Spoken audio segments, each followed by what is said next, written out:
What's up, guys? It's your boy Zowoki back out with another Chris Watts video, and this one is a little different because a lot of people have said this to me in my Instagram, my Facebook, and Twitter, all those DMs and so forth, and they think, and again, I'm not saying that Chris is not where he should be, but could Chris have not murdered anybody and it was completely NK?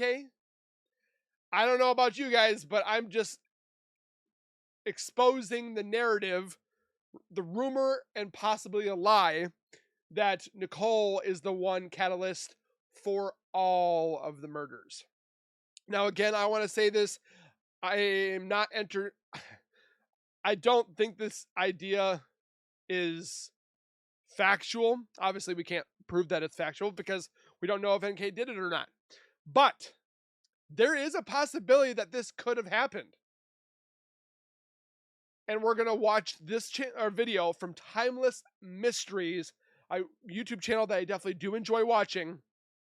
So I suggest you guys go over there and subscribe, comment, like, and share. But before we go any further on this video, make sure you guys are subscribed, comment, like, and share. Don't forget to leave your guys' opinions, all that down below. I surely love to read them. And again, thank you all for the subscribes, the comments, the likes, the shares. I am truly blessed to have all of you guys. And I can't wait to see what the future holds. But the video that we're watching is True Crime: Who Really Killed the Watts Family? Now, I want to put it out there that no, I'm not going to entertain the idea that the Rusicks did this or the Watts, Chris's parents, did this, because one, it's about a whole bunch of hokum. The only thing I think with the Watts parents is that they knew about NK. They didn't help the situation with Shanann, causing Chris to feel upset with Shanann and his parents because they weren't in agreement or they didn't get along.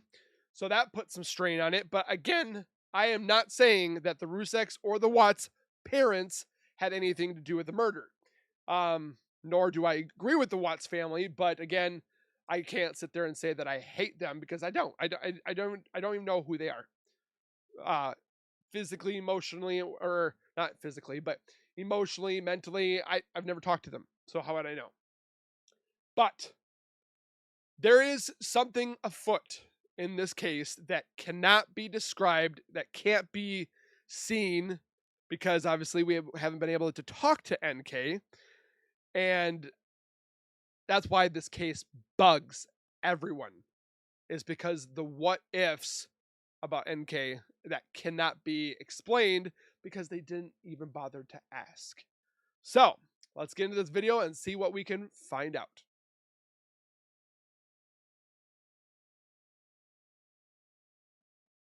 There's no talking? Christopher Lee Watts is known for committing one of the most heinous and shocking family murders in history.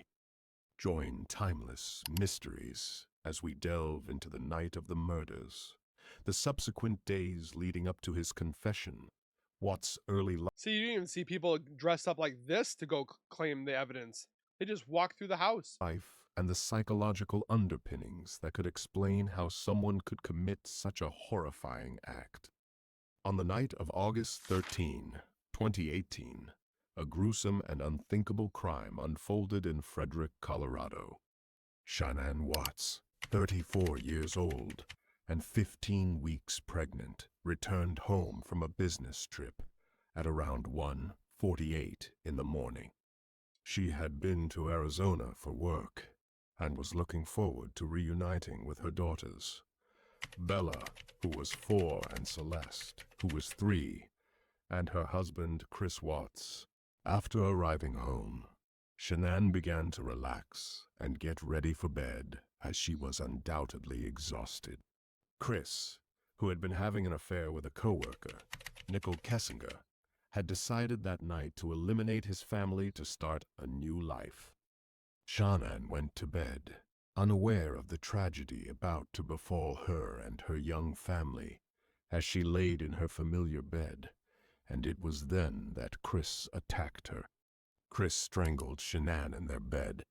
The act was brutal, and it took several minutes. But then why didn't the dogs alert to the bed? That's the thing, is they alerted to the bed in the basement, but they didn't alert to the bed upstairs. They alerted to a couple places in the closet. I think they also did a little bit in the bathroom, but you don't see them alerting in the bedroom or even the stairs for that matter. Definitely very odd to see that the dogs were alerting like 95% in the basement. And Chris's truck. I don't even think they alerted to Chris's truck, did they? No, they did. That's another part. So, According to his later confession, Shanann's last words were a plea for her life and the lives of their unborn child. He sat there and said she was praying. What did he say? Forgive them for they don't know what they're doing or something like that. And I'm like, you're full of crap. You don't. She was caught off guard. She didn't see it coming. She probably felt that he was dangerous. Because that one time in North Carolina, she mentioned to her friend that she doesn't feel safe around him anymore. I wish she would have trusted her gut. Chris, however, was resolute in his decision. He later claimed that he felt an out-of-body experience during the... Doesn't all the murders kind of say that? They're like, oh, I couldn't control my hands. Something came over me and I did it. And then it was, I woke back up. Like, that's all the narrative they spin to see if they can get out of it. The murder. Or claim insanity and live in a sane asylum, or not a sane asylum, but in a insanity ward or whatever have you, hospital. As if he were watching himself commit the act. After killing Shanann, Chris faced an even more horrifying task, murdering his daughters. Bella and Celeste were awakened by the commotion. I could never Chris harm my kids. wrapped Shanann's body in a sheet and put it in the back of his truck. He then led his daughters, who were still alive, in. And I wanted to throw this out here for you guys about the truck part. Like we talked about yesterday. I know we don't want to go completely back to the truck, but I thought about the doors. You know how the doors swing open, you know? Okay, so going onto the truck, everybody's been saying Chris Watts' truck looked like this. That it was brown instead, but the doors look like this, and they were like, this is how much room is back there. But en contraire, okay, this is a full quad cab, okay, where you're able to put 4 to 5 people inside said truck very comfortably. But if you actually look at Chris Watts' truck, his was a quarter cab, or however you say it, where the door swung open opposite. So they didn't go like when you look at doors, no more doors go like this, where they are like they open up like this. So they go open, open, but these doors open like this. So they open this way to get into the cab. Why is that huge? Because if the doors are opposite, shouldn't we have seen the door on the camera opening up? Because when you look at his truck, wouldn't we see the back of the door on Nate's camera? All right, so I'm using the red circle again. So this door should have been seen on Nate's camera, and I'll show you what I'm talking about. All right, so here's Chris Watts' truck that is backed in. Here is the... Oh, nope. Don't move that. Move the circle. Come on. Okay, the circle. So here's the back light of the truck. Here is the back corner of the driver's truck.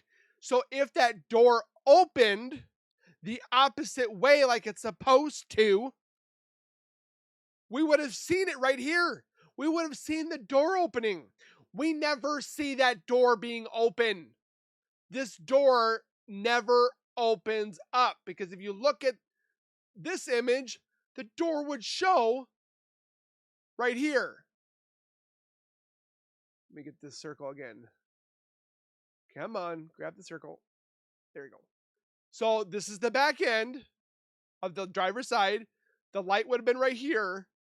But if the door was open for Chris to put Shanann in, which again, do you see the room in there for a 15-week pregnant woman? About 155 pounds in there? I'm telling you, I don't believe this narrative. I don't believe it. I tell you what. Into the vehicle. Bella, the older of the two, reportedly asked, "Is Mommy okay?" To which Chris responded that she would be fine. He still thinks he's Chris a father. drove to an oil site owned by Anadarko Petroleum, where he worked. Upon arrival, he first smothered Celeste in the back seat. There was rumors and I don't know. Well, rumors and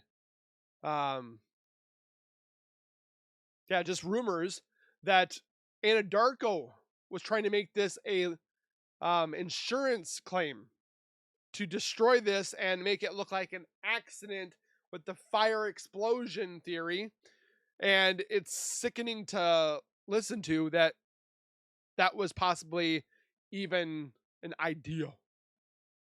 But we can't prove it because Anadarko was sold. This place was destroyed. Chris is in prison. Nicole was fired. I mean, there's not much left to this. So, seat of the truck, using a blanket. Bella, who was next, tried to fight back and struggled to father. And yet there's people that are Team Chris. Oh, save Chris. Final words being, "Daddy, no." After killing both children, Chris disposed of their bodies in oil tanks and buried Shanann in a shallow grave nearby. Later that morning, Shanann's friend, Nicole Atkinson, became concerned when she couldn't reach Shanann and noticed that she had missed a doctor's appointment. Nicole went to the Watts home and, finding it empty, but noticing Shanann's car still in the garage, called the police. Officer Coonrod of the Frederick Police Department arrived for a welfare check. Chris Watts arrived shortly after, acting bewildered about his family's whereabouts. Chris allowed the officers into his home. Look at those eyes. How hate and evil those eyes are. And they conducted a preliminary search.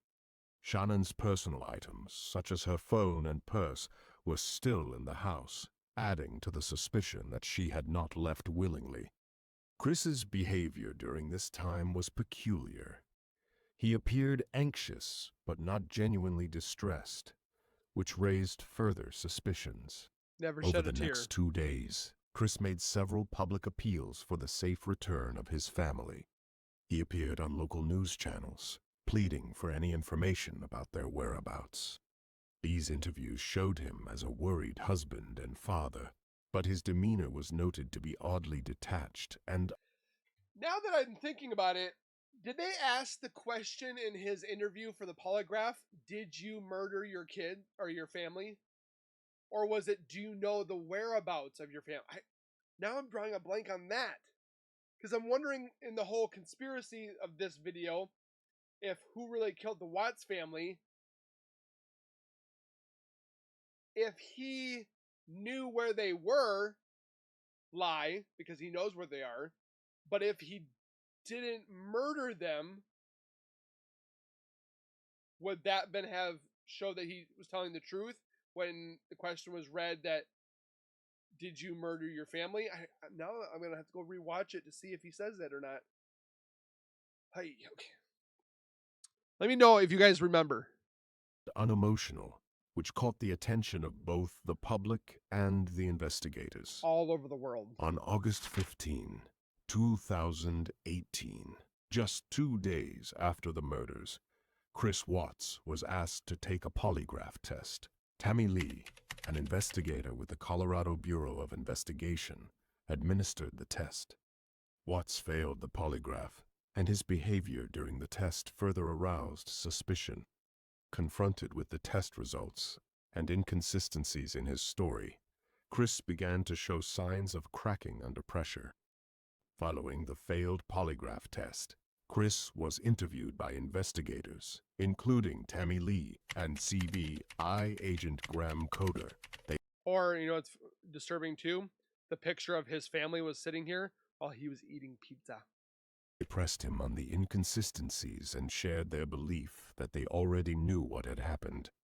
Faced with mounting evidence and the possibility of a full investigation, Chris confessed to his father, Ronnie Watts, who'd been brought. But the way that Ronnie spouts it back to Chris, like, oh, so Shanann murdered the kids, and then you murdered her in retaliation.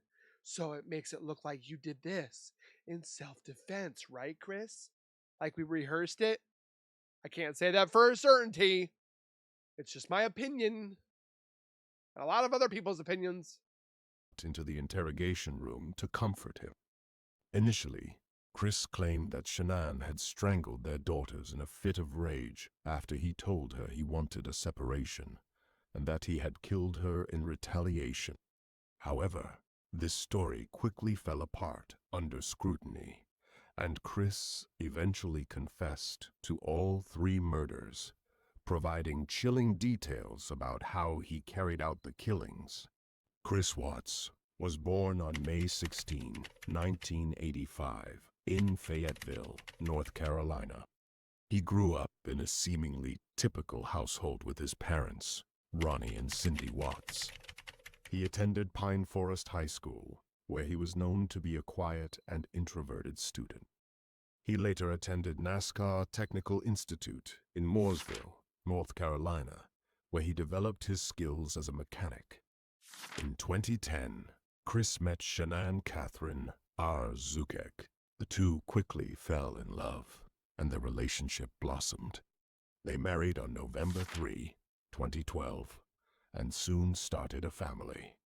Shanann was known for her vibrant personality and active social media presence. She Chris and often the Watts posted family about didn't her like that. family, portraying a happy and loving home life. Chris worked as an operator for Anadarko Petroleum, and Shanann was involved in a multi-level marketing company. Despite the facade of happiness, their marriage was fraught with issues. Financial troubles plagued the couple, with a bankruptcy filing in 2015. Behind closed doors, their relationship was strained, and Chris was having an affair with a co-worker, Nicholkessinger. Understanding how Chris Watts could commit such a horrifying act requires a deep dive into his psychological state and the dynamics of his life at the time. Several factors might have contributed to the tragedy. The Watts family was under significant financial pressure. In 2015, they filed for bankruptcy, struggling to keep up with mortgage payments and other debts. Financial strain can exacerbate That people want to sit there and blame Shanann. You know, it takes two, okay? existing tensions in a marriage and contribute to a sense of desperation and hopelessness. Chris and Shanann's marriage was not as perfect as it appeared on social media. They had frequent arguments, and Shannon's second pregnancy added more strain. The arrival of a third child would have increased financial and emotional pressures. That Chris wanted. Chris's affair with Nicholkessinger further complicated the situation. The desire to start a new life with his mistress may have driven him to view his family as an obstacle to his happiness. Chris Watts exhibited traits of a covert narcissist. Covert narcissists often present themselves as shy or humble, but internally they have a grandiose sense of self-importance and lack Nicholkessinger. empathy. This psychological profile can lead to an inability to form genuine emotional connections and a propensity to view others as mere extensions of themselves. The affair with Nicholkessinger likely served as a catalyst for the murders. Chris had grown distant from his wife and children, and the prospect of a new relationship may have seemed like an escape from his current life. The affair intensified his desire to rid himself of the perceived burden of his family. The exact moment Chris decided to kill his family is unknown, but it was likely a one combination choice. of mounting pressures and a And that was it. distorted perception of his situation. He made Like, like I've gone through so many situations, like in an argument with my fiance. Yep, we've had arguments. Not gonna lie. What relationship doesn't have an argument here and there? But I'm thinking about what can I do better? What can I do to make it not happen again? Or how to solve something. Never am I like, oh, we had a argument, so I'm gonna kill my family. How does where does that fit into all that? may have convinced himself Never that would he I could think start that. fresh without the responsibilities of his existing life. After the murders, Chris Watts initially appeared cooperative with investigators. He gave interviews, pleading for the safe return of his family, all while knowing their fate. However, inconsistencies in his story and evidence collected from his home and workplace Like the same inconsistencies that NK had as well? soon pointed to him as the prime suspect. Watts was arrested and charged with multiple counts of first-degree murder. On November 6, 2018, 3 life Chris Watts sentences. pleaded guilty to all charges to avoid the death penalty. He was sentenced to 5 life sentences without the possibility That of was parole, 3. 3 to be served consecutively and 2 concurrently. Yeah, good luck with that, Additionally, Chris. he received 48 years for the unlawful termination of Shanann's pregnancy and 36 years for the disposal of his daughter's bodies. The Watts family murders captured national and international attention. He's never getting out. He's gonna stay in prison. He's gonna rot all his life. Not very good at songs. The case was extensively covered by the media, and the public was both horrified and fascinated by the seemingly perfect family's dark reality. Documentaries, books, and news specials have continued to explore the tragic events, attempting to understand how such a crime could occur. The Watts family murders serve as a stark reminder that appearances can be deceiving. Behind the social media posts and smiling photos, there were deep, unresolved issues that culminated in an unthinkable act of violence. This case also highlights the importance of mental health awareness and the need for better support systems for individuals and families facing significant stressors. The story of Chris Watts is a tragic tale of a man who, under the weight of personal and financial pressures, chose to destroy his family rather than seek help or face his problems. It underscores the complexities of human behavior and the devastating impact that unresolved issues can have on individuals and those around them. This guy's got away with As words. we reflect on this case, it is crucial to remember the innocent lives lost and to strive for a society that supports mental health and well-being, ensuring that such a tragedy never happens again. The Watts family murders will remain etched in the collective memory, serving as a cautionary tale about the dangers of unchecked stress, psychological disorders, and the fade of perfection that social media can perpetuate. Please support my channel by liking and subscribing. You know what to do. Do what he just said. Thanks for watching by subscribing, commenting, liking, and sharing on his channel. And of course, send it to your friends as well. But yeah, I definitely do think with the truck, I was thinking about the doors and stuff like that. Am I onto something or am I not? Or am I grabbing at straws? Probably the haters are going to say, yep, he's grabbing at straws. But I still think Chris murdered his wife because he snapped. It was planned. It wasn't, oh, I just randomly did it because I was so upset. No, nope, he planned this. And I still think that somebody else murdered his girls. Could Chris have done all of it? Yes. Could he have not done all of it and had somebody do it as the main person? Yes. Could both people do it? Yes, there is evidence. It just wasn't used because they didn't go to trial. So, who do you think killed the Watts family? Chris, Nicole, or Chris and Nicole? And I know there's people that think it wasn't even them. It was completely somebody else, which that narrative I don't believe at all. It's either Chris or Nicole or both. That's where it lies. No coworkers were involved.